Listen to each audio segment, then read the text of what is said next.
S&P 글로벌은 지난주 러시아 정부가 약 6억 5천만 달러의 달러 표시 채무를 루블로 상환했다고 발표한 후에 러시아를 선택적 디폴트 등급으로 지정했습니다. S&P에 따르면 전체 채무가 아닌 특정 의무를 불이행했을 때 선택적 불이행이 선언됩니다. 신용평가기관은 지난 8일 투자자들이 루블 지급액을 원래의 상환 예정 금액과 동일한 가치의 미국 달러로 환전할 수 있을 것으로 기대하지 않으며 이는 러시아를 100여 년 만에 처음으로 외화 국채의 채무 불이행으로 내몰 것이라고 말했습니다. 채권에는 30일의 유예기간이 있으며 이는 러시아 정부에 달러로 상환하거나 채무 불이행을 피할 수 있는 다른 방법을 찾을 시간을 제공합니다. 그러나 S&P 글로벌은 러시아 정부가 유예기간 내에 지급액을 환전할 것으로 기대하지 않는다고 밝혔습니다. 신용평가기관은 러시아에 대한 제재가 앞으로 몇 주 동안 더욱 강화될 것으로 보이며 이는 외국 채권자에 대한 계약상 의무를 준수하려는 러시아의 의지와 기술적 능력을 저해할 것이라고 말했습니다.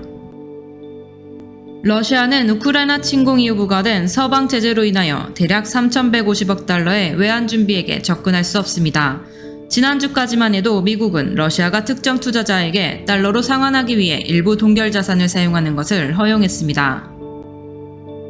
그러나 미 재무부는 이후 러시아가 미국계 은행에 예치되어 있는 준비액에 접근하는 것을 차단했습니다.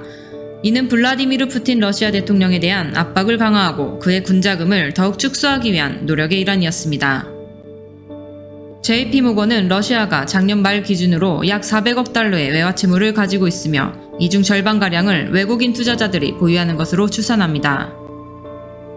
안톤 실루아노프 재무장관은 11일 친정부 성향의 이즈베스티아 신문에 서방이 러시아 국채의 채무 불이행을 강제하려고 한다면 러시아는 법적 조치를 취할 것이라고 밝히며 서방과의 금융 분쟁에서 모스크바의 목소리를 높였습니다. 실루아노프는 인터뷰에서 우리는 투자자들이 지급액을 받을 수 있도록 모든 필요한 조치를 취했기 때문에 당연히 소송을 제기할 것이라고 말했습니다. 그러나 그는 러시아의 법적 선택지에 대해 자세히 설명하지 않았으며 법원 심리가 어디에서 열릴 수 있을지 언급하지 않았습니다. 미투 굴라티 버지니아대 법학 교수는 문제의 채권들은 영국법에 따라 발행됐으며 영국법은 채무자가 외력에 의하여 의무이행이 불가능했다고 주장하며 방어하는 것을 허용하므로 법원이 지급을 연기할 수 있다고 밝혔습니다. 채무 구조조정 전문가이기도 한 굴라티는 러시아가 이를 주장할 것이라고 생각하지만 이 전쟁은 러시아가 일으킨 것이라고 말했습니다. 그러나 그는 이는 완전히 터무니없는 법적 주장은 아니라고 덧붙였습니다. 투자 분석가들은 이번 러시아의 채무 불이행이 1998년에 디폴트가 세계 금융시장과 기관에 미친 것과 같은 영향력을 갖지는 않을 것이라고 조심스럽게 예상하고 있습니다. 당시 러시아의 루블 채권 디폴트는 아시아 금융위기에 연이어 발생했습니다. 독일 DK뱅크의 다니엘 렌치는 모든 국가 부도가 다르고 그 글로벌 효과는 부도가 발생한 후에만 확인할 수 있으므로 사전에 100% 말하기는 어렵다면서도 그렇기는 하지만 러시아의 채무 불이행은 더 이상 시장 전체에 커다란 서프라이즈가 아닐 것이라고 덧붙였습니다.